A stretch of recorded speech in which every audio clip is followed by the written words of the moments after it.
Hello বন্ধুরা, যে যেখানে আছেন সবাইকে নমস্কার। আশা করি সবাই ভালো আছেন, সুস্থ আছেন। আমি এখন রান্না করব। সবগুলো উপকরণ রেডি করে নিয়েছি। এখানে উস্ত, দেশি আলু কেটে নিয়েছি, মিষ্টি কুমড়া কেটে নিয়েছি, চাপা শুটকি নিয়েছি, এখানে মিষ্টি কুমড়ার বিচি নিয়েছি, এখানে কচুরমুখী কেটে নিয়েছি, এখানে মাছ ধুয়ে নিয়েছি, কই মাছ। প্রথমে আমি মিষ্টি কুমড়ার বিচিগুলো ঘরে থাকা আটা দিয়েই আর শুকনো মরিচ গুঁড়া অল্প আর স্বাদ মতো লবণ দিয়ে মেখে নিচ্ছি।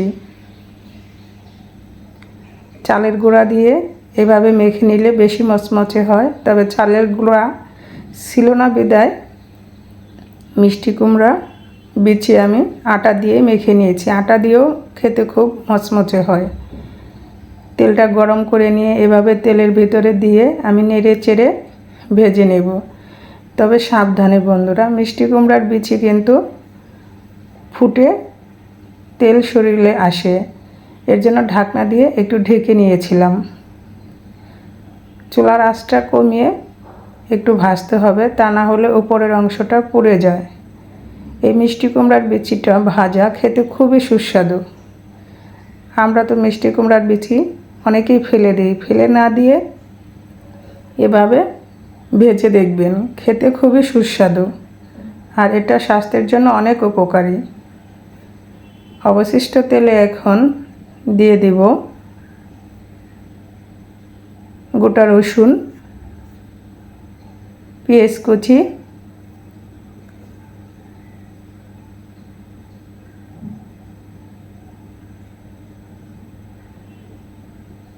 একটু নেড়ে চেড়ে হালকা ভেজে নেব।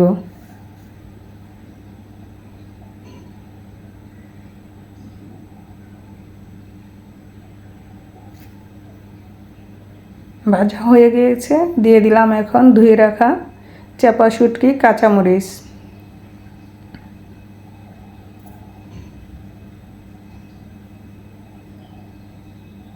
চাপা শুটকি দিয়ে একটু আবার ভেজে নিচ্ছি।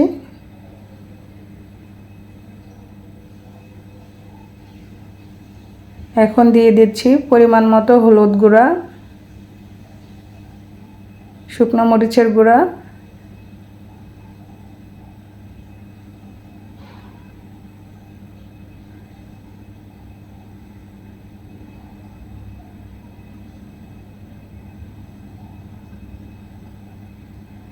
দিয়ে দিচ্ছি অল্প পরিমাণ জল।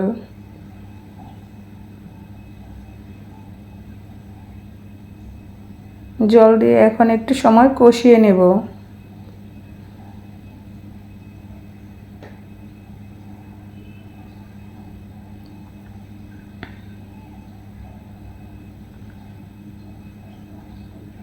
এখন দিয়ে দিচ্ছি কেটে রাখা মিষ্টি কুমড়া। মিষ্টি কুমড়া দিয়ে চাপা শুটকি এভাবে একবার হলো রান্না করে দেখবেন, খেতে খুবই সুস্বাদু। এই রান্নাটাই আমি আমার শাশুড়ি মায়ের কাছ থেকে শিখেছি।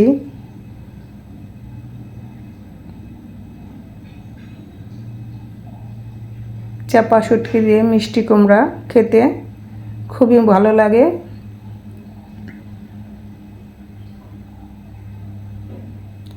এখন নেড়ে চেড়ে ভালো করে কষিয়ে নেব।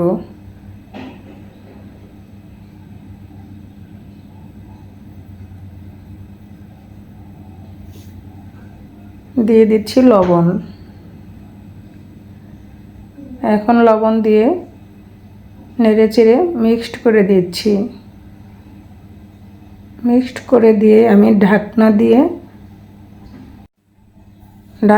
ঢেকে আরও কিছুটা সময় কষিয়ে এভাবে রান্না করে নেব।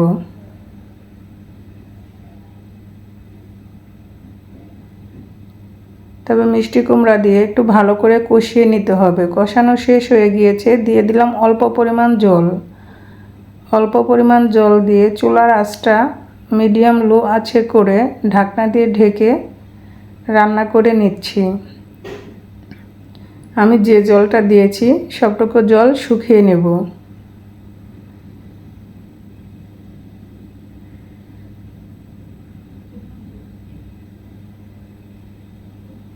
দেখতে পাচ্ছেন বন্ধুরা কতটা সুন্দর হয়েছে, আর খেতেও খুবই সুস্বাদু হবে।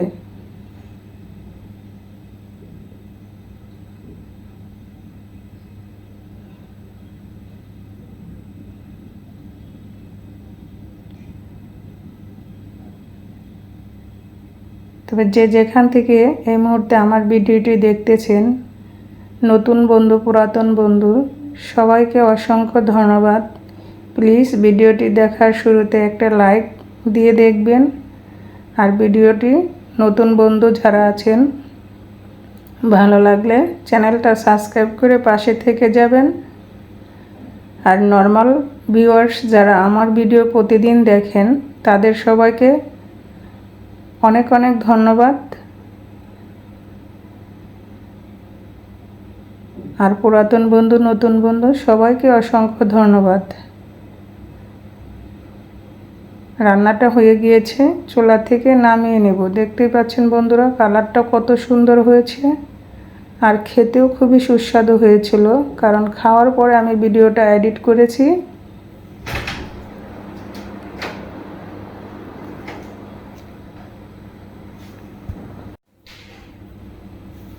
ভালো লাগলে আমার মতো একবার হলেও ট্রাই করে দেখবেন।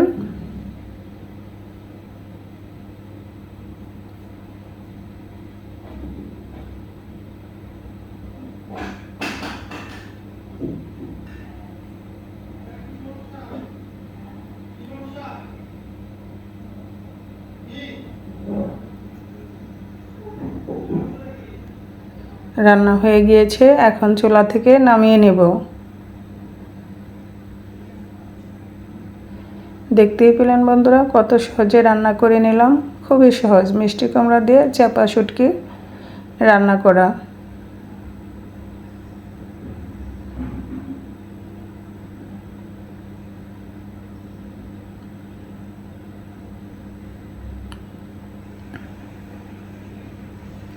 প্লিজ ভিডিওটা সবাই ফুল ওয়াচ দিবেন, কেউ স্কিপ করে দেখবেন না। আর এখন রান্না করব কচুরমুখী দিয়ে কই মাছ। কচুরমুখীটা হলুদ মরিচ স্বাদ মতো লবণ দিয়ে কষিয়ে নিচ্ছি। কিছু কিছু বন্ধুরা আছেন শুধু কমেন্টস করার জন্য আসেন, প্লিজ যারা ভিডিওটি ফুল ওয়াচ না করবেন প্লিজ তারা দেখবেন না, কমেন্টস করে চলে যাবেন না। যদি ভিডিওটি দেখেন প্লিজ কমেন্টস করে পাশে থাকবেন।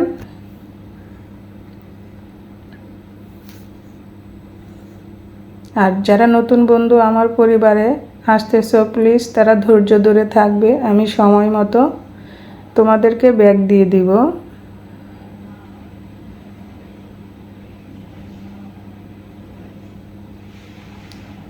আর বন্ধু হলে আমার কমিউনিটিতে একটা নক করে যাবে।